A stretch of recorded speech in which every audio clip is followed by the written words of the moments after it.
Right. कुछ आपको points दूंगा मैं, इस बजट में ट्रेडिंग करने में आपको आसानी हो, राइट। सरकार किस तरफ झुकाव ज़्यादा दिखा रहा है, तो वो सब हमें यहाँ पे देखने को मिलता है। और फिर गामा एक्टिव हो जाता है तो जो इंट्राडे ट्रेडर है या सीईपी या जो भी ऑप्शन बाइंग वाले भी, वहाँ पे एक अच्छा प्रॉफिट कमा सकते हैं, मुनाफा कमा सकते हैं।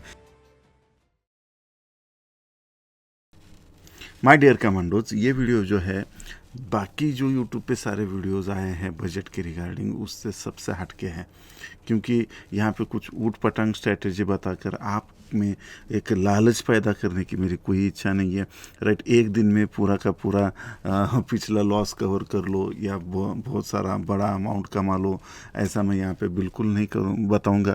सिर्फ आपको यहाँ पे उल्टा मैं ये बताने की कोशिश कर रहा हूँ कि खुद स्टडी करो, राइट। कुछ आपको पॉइंट्स दूंगा मैं, 10-11 पॉइंट्स दूंगा, लास्ट में कंक्लूजन भी दूंगा, पिछले बजट का एनालिसिस की भी करेंगे, चार्ट पे हम ये भी दिखाएंगे कि कौन सी स्ट्रेटजी बनी थी उस टाइम के बजट में, ताकि आपको यहाँ पे इस बजट में ट्रेडिंग करने में आपको आसानी हो।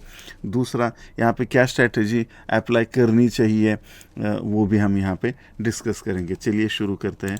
पहला पॉइंट जो है introduction to union budget. Introduction यानी क्या, डेफिनेशन समझो कि क्या है union budget, right. Union budget Bharat सरकार का हर साल का फाइनेंशियल स्टेटमेंट जो होता है, तो अगले फिजिकल ईयर का लिए अनुमानित एक आय और खर्चा का एक चार्ट होता है, वो दिखाता है वो वहाँ पे, राइट। इम्पॉर्टेंट क्या है, तो इससे सरकार की जो इकोनॉमिक पॉलिसीज़ है और प्रायोरिटीज़ है वो दिखती है हमें, और अलग अलग सेक्टर पे किस सेक्टर पे क्या इम्पैक्ट हो सकता है, राइट। सरकार किस तरफ झुकाव ज़्यादा दिखा रहा है, तो वो सब हमें यहाँ पे देखने को मिलता है बजट में, राइट। दूसरा पॉइंट क्या है, pre budget expectation and speculation. Pre budget expectation यानी बजट से पहले क्या होता है कि बहुत सारे एनालिस्ट है, निवेशक है, ट्रेडर हैं, वो अपने अपने हिसाब से एक अंदाज़ा लगा रहे होते हैं कि ये सेक्टर भागेगा, ऐसा होगा, वैसा होगा, राइट। सीईपी वालों का मैं यहाँ पे विचार नहीं कर रहा हूँ अभी फ़िलहाल के लिए,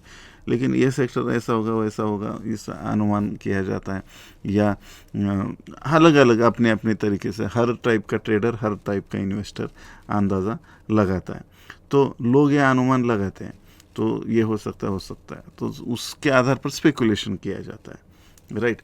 नेक्स्ट पॉइंट जो है, तो budget announcement and immediate market reaction.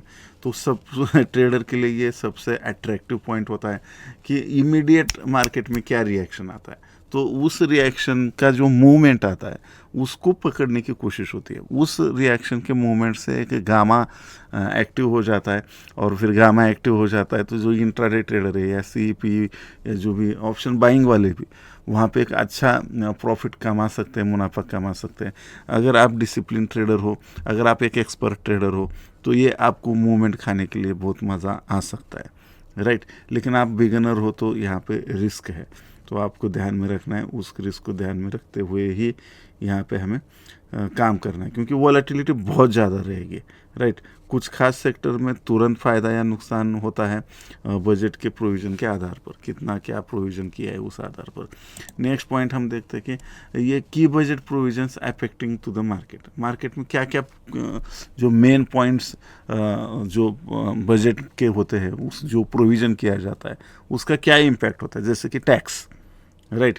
Corporate tax, capital gain tax और दूसरे टैक्सेस में भी बदलाव के कारण कंपनी के अर्निंग में भी कम ज़्यादा हो सकता है, और उनका कंप्लाइंसेस वगैरह वगैरह, तो ये इम्पॉर्टेंट चीज़ है। नेक्स्ट, फिजिकल डिफिसिट और गवर्नमेंट का बोरिंग जो रहता है उस पे भी ये भी पॉइंट आपको ध्यान में रखना पड़ेगा।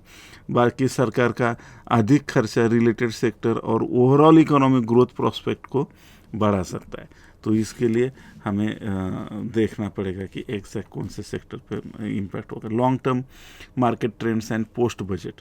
तो long term market trends and post budget, यहाँ पे इकोनॉमिक ग्रोथ को बढ़ावा देने के लिए बजट में प्रोविजंस की लंबी अवधि के ट्रेंड के आधार पर यहाँ पे सरकार काम करता है, जैसे कि बैंकिंग, आईटी, फार्मा जैसे सेक्टर के लिए पॉलिसीज़ जो है, तो लॉन्ग टर्म ये पॉलिसीज़ के बाद लॉन्ग टर्म पैटर्न दिखता है हमें, उसका ब्रेकआउट ब्रेकडाउन जो भी हो रहा है उस हिसाब से फिर हमें एक अपॉर्चुनिटी मिल सकती है ट्रेडिंग की, राइट। लॉन्ग टर्म के हिसाब से देखना है इसको।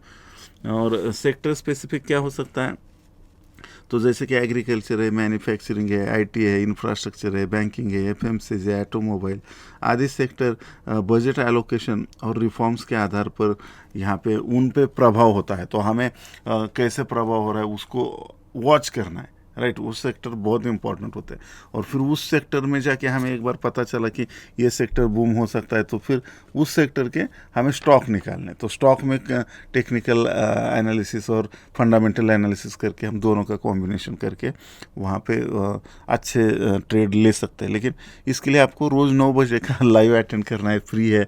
नहीं तो हमारा टेलीग्राम चैनल का लिंक डिस्क्रिप्शन में है, वो ज्वाइन कर सकते हो। बहुत इंपॉर्टेंट है, आपको इंपॉर्टेंट अपडेट आपको कंटिन्यूसली वहाँ पे मिलते जाएंगे।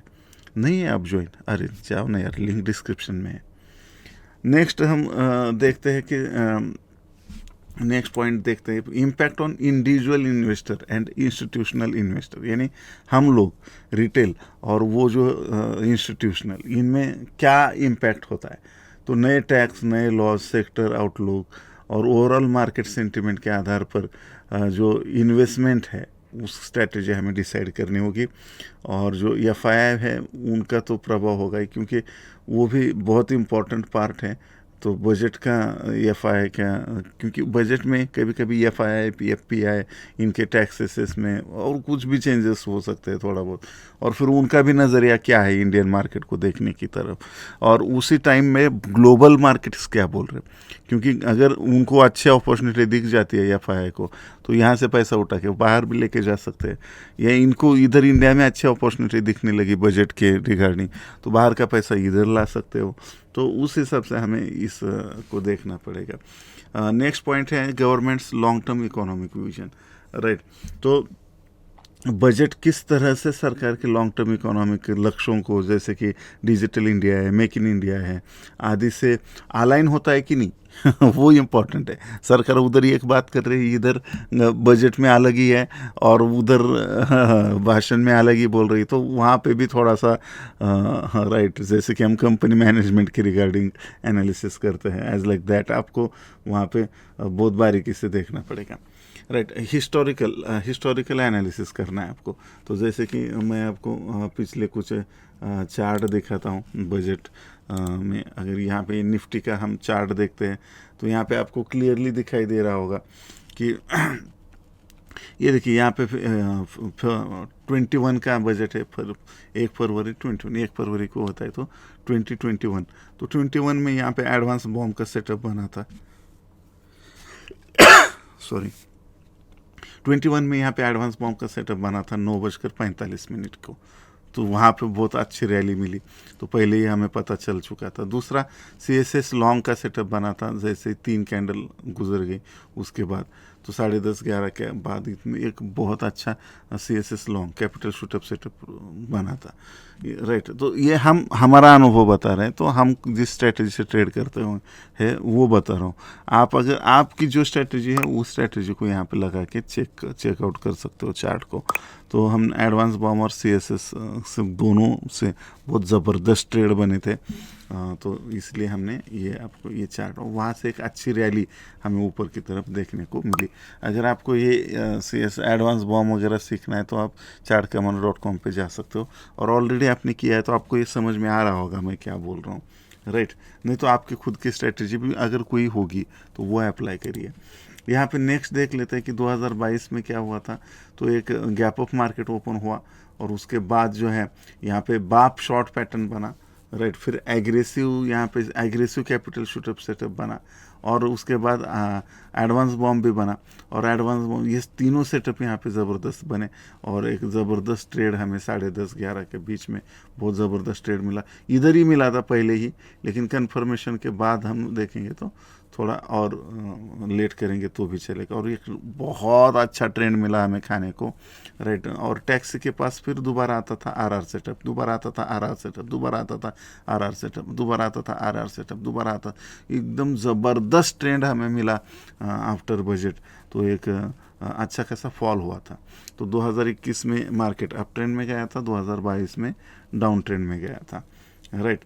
तो इस हिसाब से हम यहाँ पे देख सकते हैं। नेक्स्ट निफ्टी का अगर हम 2023 का चार्ट देखने की कोशिश करेंगे, तो यहाँ पे 2023 में जो है हमें दोपहर को 2 बजे के आसपास यहाँ पे GZ स्ट्रैटेजी के अनुसार ट्रेड मिला था और वो एक ज़बरदस्त ट्रेड चला, राइट। और एडवांस बॉम्ब के अनुसार भी यहाँ पे हमें मिला था।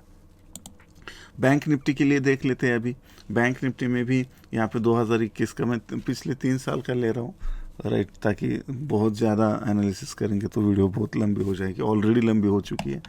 तो यहाँ पे हम देखेंगे तो यहाँ पे एडवांस बॉम्ब का भी सेटअप बना था और कैपिटल शूटअप सेटअप भी बना था और एक अच्छा मूवमेंट ऊपर की तरफ मार्केट में हमें मिला था। नेक्स्ट अगर देखते हैं यहाँ पे 2022 में 2 ट्रेड मिले थे। यहाँ पे शॉर्ट का भी मिला था, CSS शॉर्ट यहाँ पे आपको दिखाई दे रहा होगा, एक ज़बरदस्त शॉर्ट का ट्रेड मिला। 2 ही कैंडल खाने को मिली लेकिन बहुत ज़बरदस्त मिली। उसके बाद लॉन्ग का ट्रेड मिला, यहाँ पे भी 2 कैंडल लेकिन बहुत ज़बरदस्त। एक एक कैंडल 500 1000 पॉइंट की होती है, तो 15 मिनट की कैंडल, तो बहुत ज़बरदस्त वहाँ पे ट्रेड सेटअप मिलते हैं। नेक्स्ट हम देखते हैं 2023 में भी बैंक निफ्टी में यहाँ पे हमें बाप लॉन्ग का भी सेटअप मिला था और GZ स्ट्रेटजी।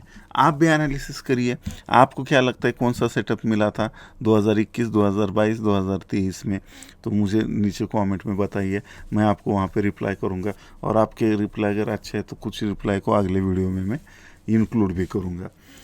तो यहाँ पे हम देखने की कोशिश करेंगे। अभी फिन निफ्टी को भी देखेंगे तो भी यहाँ पे 2021 में हमें एडवांस बॉम्ब और बॉम्ब लॉन्ग मिला था, राइट। यहाँ पे बाप लॉन्ग मिला था और यहाँ पे 2022 में भी 2 ट्रेड मिले थे फिन निफ्टी में, एक शॉर्ट का CSS शॉर्ट का और ये लॉन्ग, क्योंकि निफ्टी और फिन निफ्टी और बैंक निफ्टी सेम ही चलते हैं, तो एडवांस बॉम्ब का भी सेटअप मिला था। और 2023 में भी हम देखने की कोशिश करेंगे तो यहाँ पे एक ज़बरदस्त GZ स्ट्रैटेजी का भी मिला था, बाप लॉन्ग का भी मिला था और एडवांस बॉम्ब का भी सेटअप हमें यहाँ पे मिला था।